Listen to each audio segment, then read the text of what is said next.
So you want to focus on moving your employees along that continuum of HSA optimization one step at a time. You're listening to Benefits with Purpose, a WTW podcast where benefits delivery experts help employers navigate the world of health and wealth benefits and deliver purpose to their people in the moments that matter most.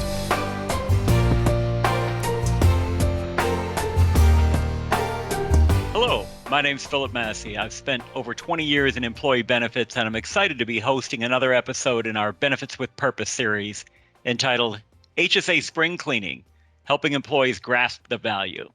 With me today to discuss how employers can help employees get more out of their HSA is our resident health savings account expert, Stephen Durso, Associate Director at WTW.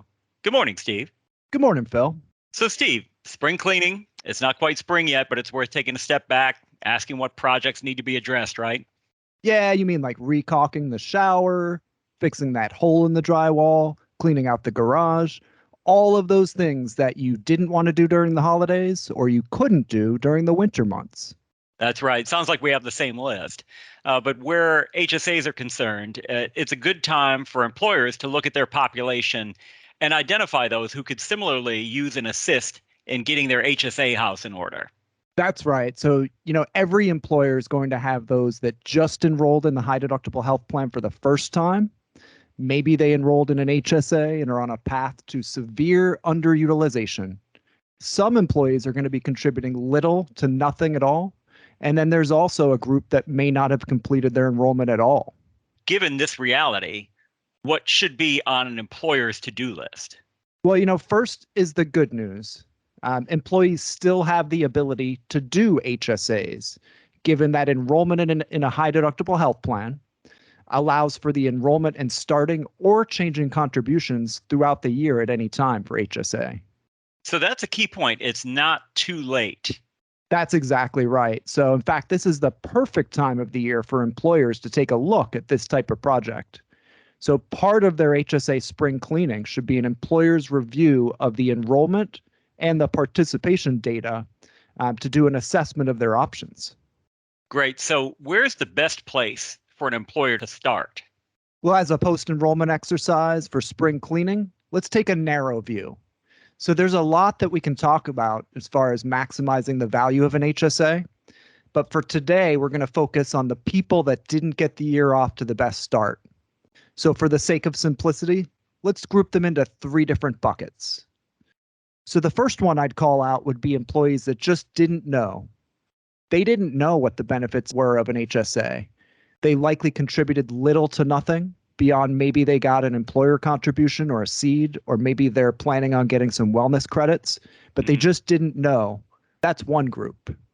The second group I would target would be employees that couldn't afford to contribute. And I completely understand that. But, there's often more value in the HSA than an employee is recognizing during enrollment.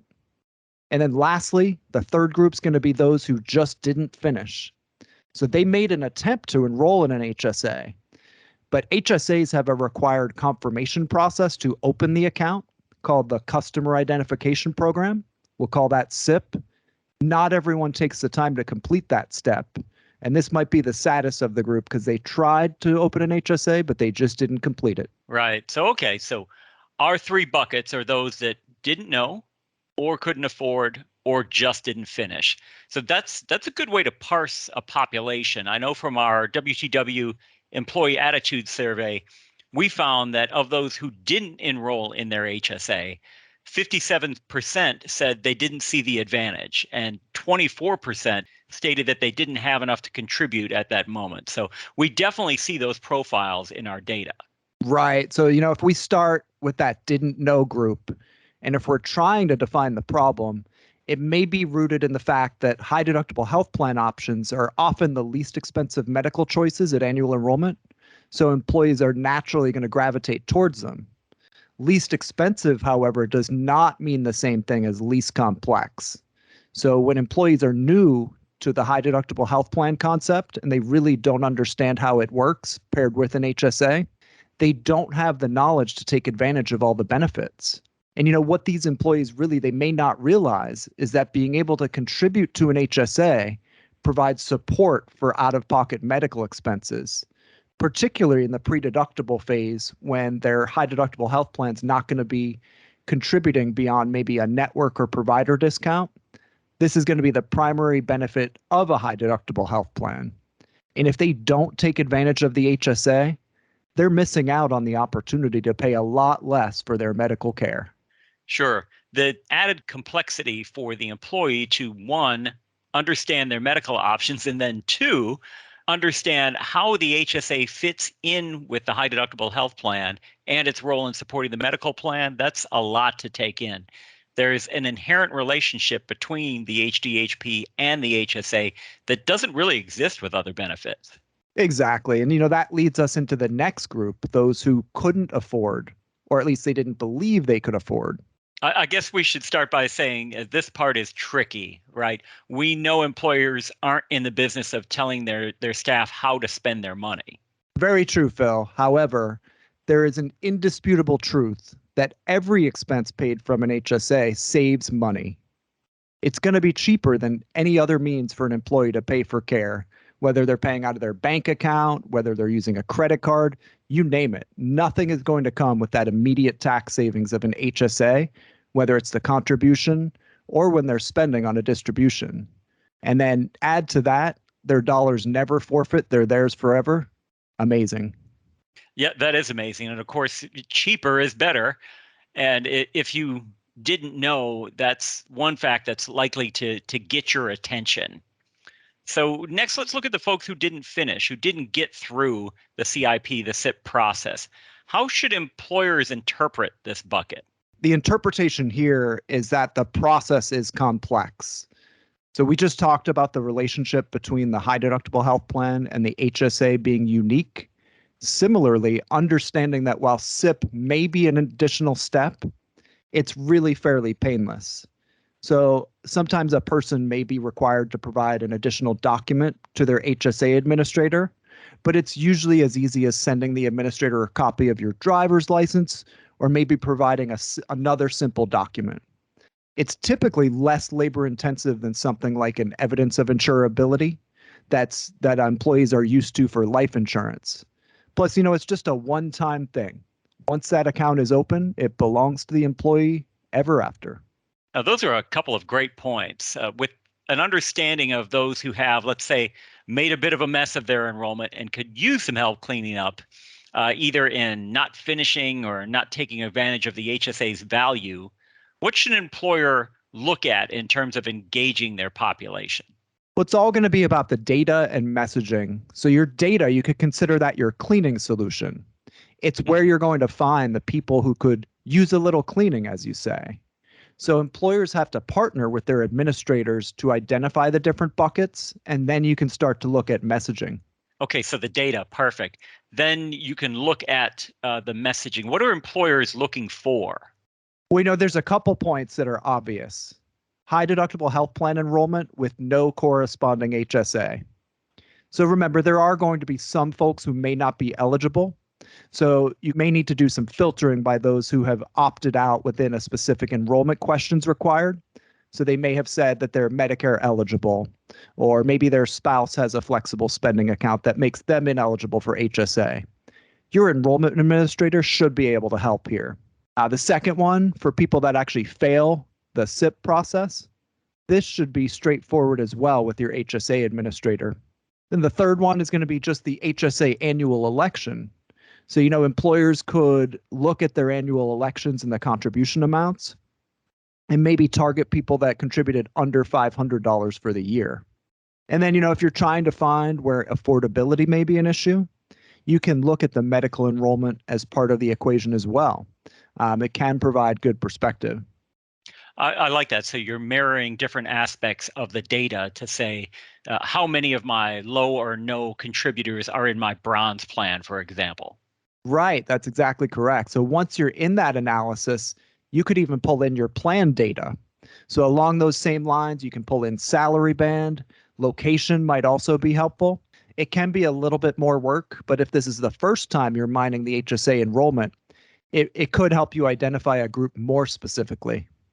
So an employer could, for example, get down to discovering, Oh, my California Union location seems to be lagging a little behind.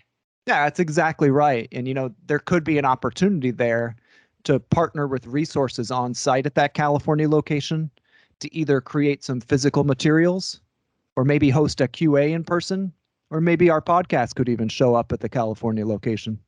Excellent. I love the West Coast.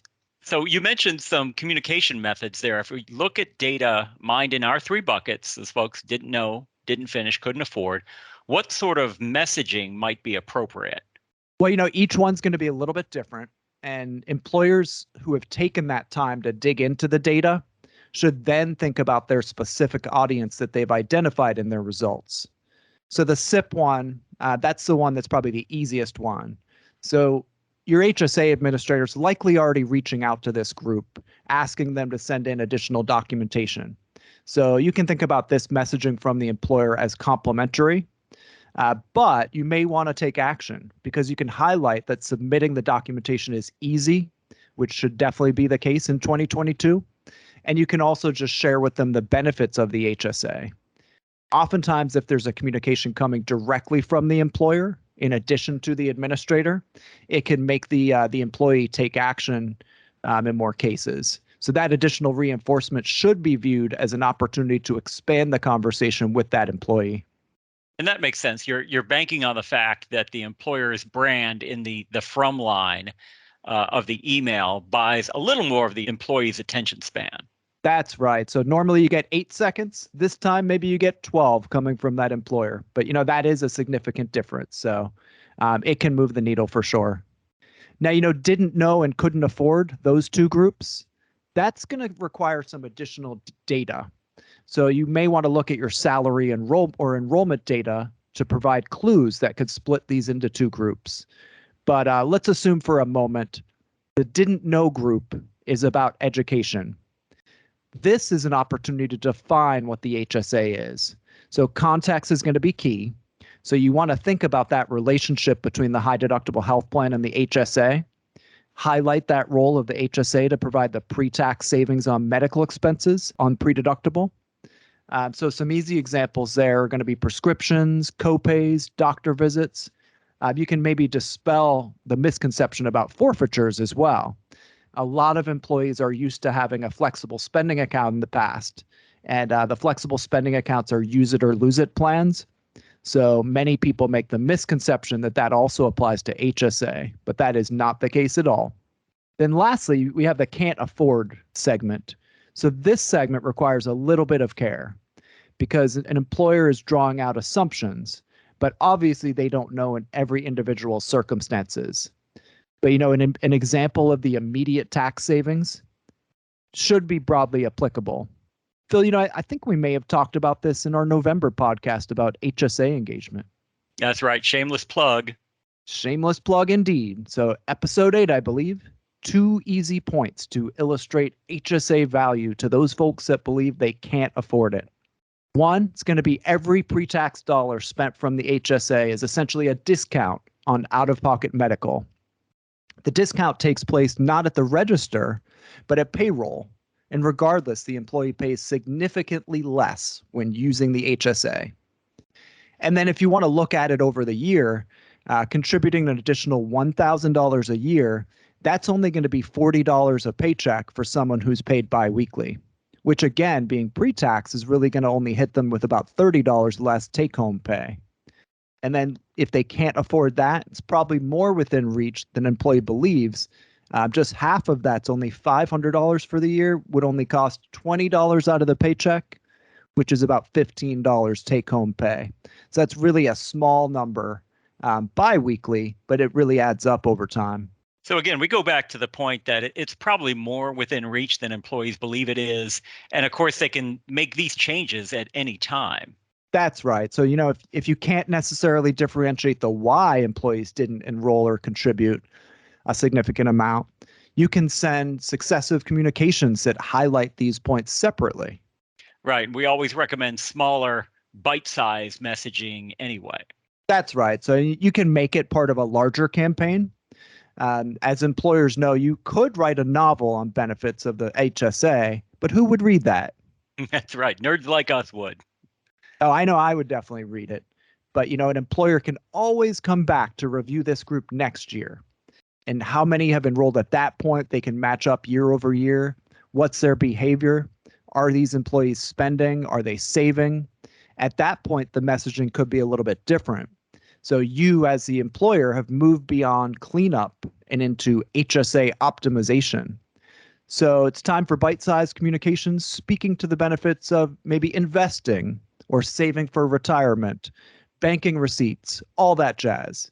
And that's the ideal outcome. You focus on employees that fall into these three buckets we've been talking about this year. And in subsequent years, ideally, you move the messaging that optimizes the next stage of HSA engagement. So as they're sort of working their way through the HSA life cycle, the messaging change to help optimize that stage and then the next and then the next. Absolutely. So you want to focus on moving your employees along that continuum of HSA optimization one step at a time. So Steve, to summarize, how would you wrap up HSA spring cleaning for an employer? Well, it's always going to come down to education, but employers should resist the temptation of trying to go too big with the messaging. So we've been talking about low, no contributors and new HSA users. I would encourage employers to work with their administrators to dig into the data and find commonality. So a profile, if you will, and message as specifically to that group as you're able to. Again, we talked about you likely have 8 seconds worth of attention span to make an impact. So you really want to make it count. Great insight, Steve. If an employer wants to get their HSA enrollment cleaned up for spring, a simple nudge can often help employees grasp the value that they're missing out on. And this is the perfect time of year to get such a message out there. Well, thanks, Steve. Thanks, Phil. It's always fun getting together for these podcasts. And thanks to all of our listeners for tuning in to Benefits with Purpose. I wish each of you good luck in your spring cleaning. Be well, all. Thank you for joining us for this WTW podcast featuring the latest perspectives on the intersection of people, capital, and risk. For more information, visit the Insights section of WTWCO.com.